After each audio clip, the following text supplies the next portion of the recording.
You've probably heard the news. Disney is closing down Star Wars Galactic Starcruiser in September of this year. That is only a year and a half after it initially launched.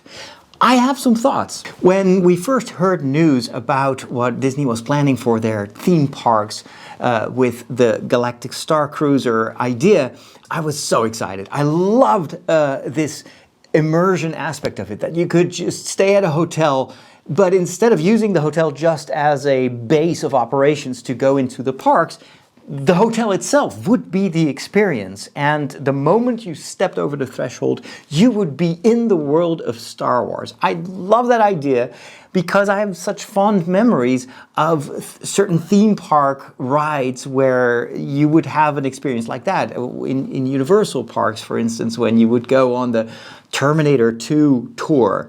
And for about, what was it, half an hour, you were inside the world of Terminator and everybody was involved in the story, and there would be actors, live actors, that would guide you through the experience. It was only half an hour, but it gave me memories for the rest of my life. And so when I heard that Disney was planning to do something like that in the realm of Star Wars, I was like, okay, where do I sign up? I really want to experience this. And then we saw the first images and the pre-production art, and it all looked amazing.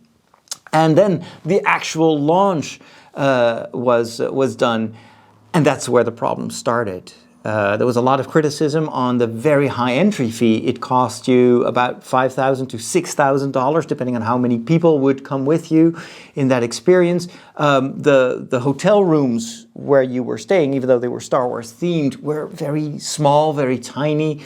And for 2 days, you were basically locked up in a space without windows, without being able to go outside. It was, for some people, a very suffocating type of experience. There was a lot of praise about the actual story that you were immersed in. The actors, the crew members, everybody was doing a great job. I've heard many accounts of friends of mine who have done the experience, and they loved it.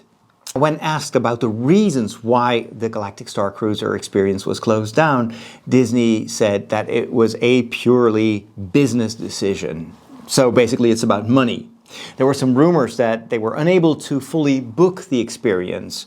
And so it's a very expensive operation, of course, involving so many crew members and actors, not to mention the upkeep of a hotel and the food and the cooks and whatnot.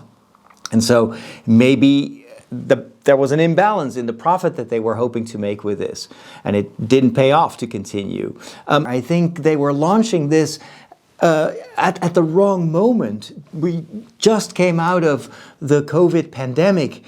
We've been distancing for 2 years now, and all of a sudden you want us to stay inside with a couple of hundred people for 2 days? I don't think so. I don't think people were ready yet for something like that. And then, of course, because of the whole situation in the world, post-pandemic effects on the economy, the war in Ukraine, all that has given us a lot of things to worry about when it comes to the economy, and some people really are feeling the effects of inflation.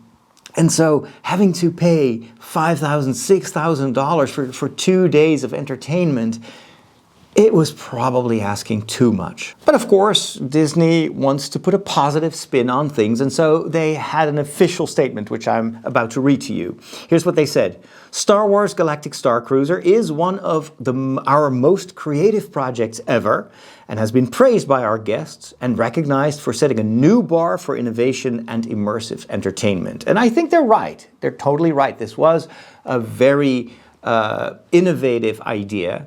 Not that it hadn't been done before, but not to this extent. And so experimenting with the possibilities and maybe also learning from what wasn't possible and what didn't come over well is valuable for Disney. At the same time, it is a little bit expensive to be just an experiment. Now, the statement continues. This premium boutique experience gave us the opportunity to try new things on a smaller scale of 100 rooms. I think that's not that small, but maybe compared to the overall volume of, let's say, Galaxy's Edge, yeah, we're not talking about a lot of people. And as we prepare for its final voyage, we will take what we've learned to create future experiences that can reach more of our guests and fans. And here Disney, I think, is telling us something about them listening to the criticism of many people. Like, why is it so exclusive? There are so many Star Wars fans who would love to experience the immersion of being part of the Star Wars galaxy. Why do you make it so expensive that almost nobody can afford this? So apparently Disney is willing to learn from all this. Now, here are a few of my suggestions. First of all, please continue with these creative ideas. Continue to think in terms of immersion, of experience.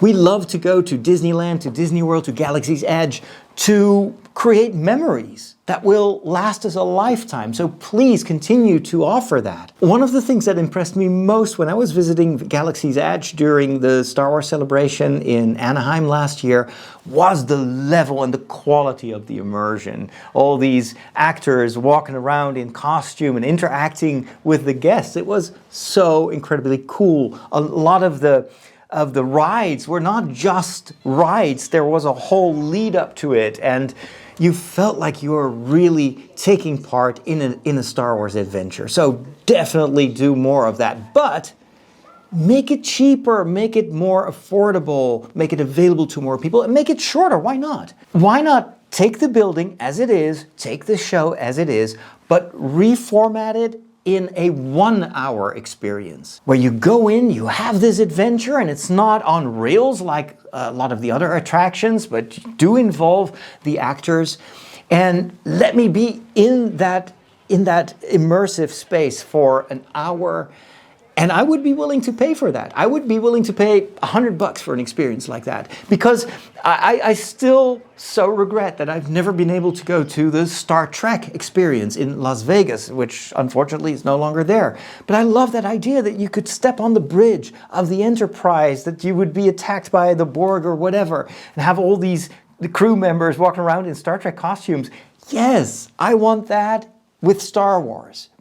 But if it's 1 hour, it gives me more time to explore the rest of the parks, and it wouldn't break the bank. So that would be my advice. Do 5 or 6 shows per day, charge people $100 extra, and you would probably make as much money as you are making now. So I'm curious, what do you think? Where do you think that Disney should take this experience in the future? Were you lucky enough to have this Starcruiser experience? I'd love to hear what you thought. As always, I am eager to read your comments and follow for more.